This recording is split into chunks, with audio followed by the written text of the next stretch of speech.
আসসালামু আলাইকুম। আমি আপনাদের দেখাবো একটা খুব মজার নুডলসের মশলা। সাধারণত নুডলসের একটা প্যাকেটের সাথে আমাদের যেটুকু মশলা দেওয়া হয় তাতে দেখে মনে হয় যে আমাদের মধ্যে করুণা করে দেওয়া হয়েছে জিনিসটা আর কি। ওটা খুব জলদি শেষ হয়ে যায়, আর বড় প্যাকেট হলে তো কোনো কথাই নাই। তো আমার একটা নুডলসের মশলা আছে, ওইটা অনেকটা ম্যাগি টাইপের, এইটা একটু মশলা টাইপের, এইটা স্বাদ ওর থেকে অনেক অনেক বেশি। তো চিন্তা করলাম যে জিনিসটা আপনাদের সাথে শেয়ার করি। এই মশলাটা আসলেই সাংঘাতিক মজার, একবার বানাইলেই বুঝতে পারবেন। তো আসেন দেখি কি কি দেওয়া যায় তার মধ্যে আর কি।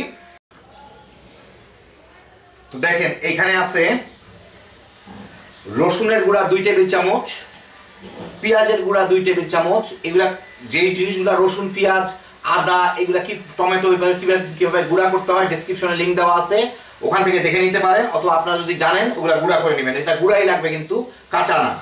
তো যাই হোক, এখানে রসুন 2 টেবিল চামচ, পেঁয়াজের গুঁড়া 2 টেবিল চামচ, ধনিয়ার গুঁড়া 2 টেবিল চামচ, চিনি 2 টেবিল চামচ, টমেটোর গুঁড়া 2 টেবিল চামচ, কর্নফ্লাওয়ার আছে এখানে 2 টেবিল চামচ, গরম মশলা এখানে আছে হচ্ছে 2 চা চামচ, জিরার গুঁড়া 2 চা চামচ, 1 চা চামচ গোলমরিচের গুঁড়া, এটা আপনাদের ইচ্ছা মতো বাড়াইতে কমাইতে পারবেন। হলুদের গুঁড়াও 1 চা চামচ, ইচ্ছা মতো বাড়াইতে কমাইতে পারবেন। মরিচের গুঁড়াও এখানে 1 চা চামচ, ইচ্ছা মতো বাড়াইতে কমাইতে পারবেন। লবণ স্বাদ মতো এখানে আছে 2 চা চামচ। এটা হচ্ছে আদার গুঁড়া আধা টেবিল চামচ। এটা হচ্ছে মেথির গুঁড়া 1 চা চামচ। আর এখানে হচ্ছে আধা টেবিল চামচ টেস্টিং সল্ট। এই সবগুলা একসাথে দিয়ে মিলাই নিতে হবে। তো ভালো করে দেখে নেন। আর যদি না বুঝেন, এই স্ক্রিনে যে দেখতেছেন লেখাটা, এই লেখাটাই হচ্ছে, এইগুলাই হচ্ছে পরিমাপ, আর ডেসক্রিপশনেও লেখা আছে। আপনারা যেভাবে জানতে চান টেস্টিং সল্টটা দিতেও পারেন, নাও দিতে পারেন।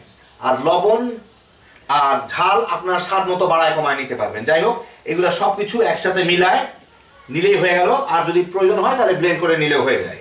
কেউ যদি কারো যদি বেশি বড় দানা থাকে, ধরেন কেউ যদি আস্ত জিরা দেন কিংবা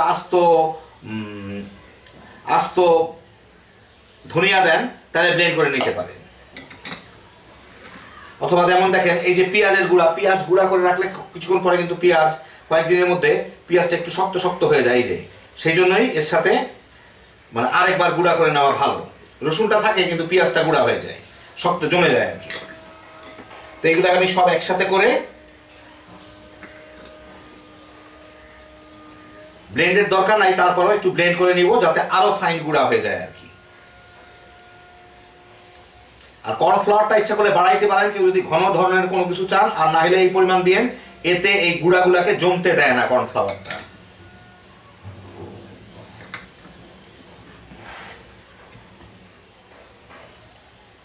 আমি টেস্টিং সল্ট খাই, এটা কোনো ক্ষতিকারক জিনিস না, তাই আমি টেস্টিং সল্টটা দিব। দিয়ে এগুলাকে একবারে মিশাই দিলেই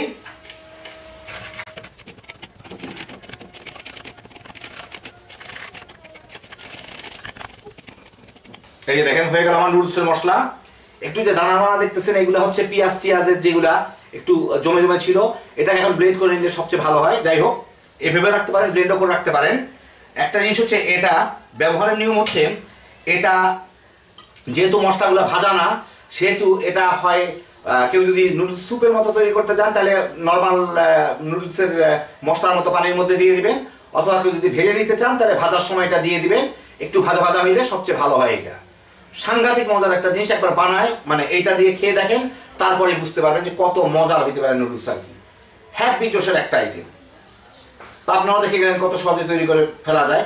এটা আপনার যে কোনো একটা এয়ারটাইট কন্টেনারে ভরে রেখে দিতে পারেন, তবে সবচেয়ে ভালো হয় যদি ফ্রিজের মধ্যে কোনো একটা কন্টেনারে ভরে রাখেন আর কি। কারণ এর মধ্যে অনেক জিনিস আছে যেগুলো বাতাস থেকে জলীয় বাষ্প টানবে, হিউমিডিটি টানবে, একটু জমে যাইতে পারে। অনেক সময় দেখবেন নুডলসের প্যাকেটের মধ্যে মশলাগুলো একটু জমা জমা থাকে, তো এটাও সেরকম একটু জমে যেতে পারে। সেই জন্য ঝরঝর রাখতে চাইলে ফ্রিজের মধ্যে একটা কন্টেনারে ভরে রেখে দিবেন, বাস। থাকলো আপনার 1 বছরেও কোনো কিছু হবে না। গুঁড়া মশলা যতদিন থাকে এটাও ততদিন থাকবে। এর মধ্যে অতিরিক্ত কোনো কিছু দেওয়া হয় না গুঁড়া ছাড়া। আর আবারও বলতেছি, যারা পেঁয়াজ, রসুন, টমেটো, আদা এগুলা গুঁড়া করতে চান, এখনই মানে শীতকাল সবচেয়ে ভালো সময় আর কি এটা গুঁড়া করার জন্য। তো ডেসক্রিপশনে লিঙ্ক দেওয়া থাকবে, ওখান থেকে দেখে নিতে পারেন। খুব সহজে এগুলা তৈরি করে ফেলা যায়। এখন ওদের প্যাকেটের মধ্যে কতটুকু দিল না দিল তার উপর আপনার নির্ভর করে থাকতে হবে না। আপনার যখন খুশি, যেভাবে খুশি সেভাবে আপনি বানায় খেতে পারবেন। দেখেন হ্যাপি জোশের একটা জিনিস এটা। এখন খালি নুডলস কিনবেন প্যাকেট, ওদেরটা থাকুক না থাকুক বানাইবেন আর তামা করে খাইতে পারবেন। বাচ্চা কাচ্চারা সাংঘাতিক পছন্দ করবে এই জিনিসটা, একবার খাওয়ায় দেখেন। তো দেখলেন কত সহজে হয়ে যায়। আল্লাহ আপনাদের সবাইকে ভালো রাখুন, ইনশাআল্লাহ আবার দেখা হবে। আল্লাহ হাফেজ।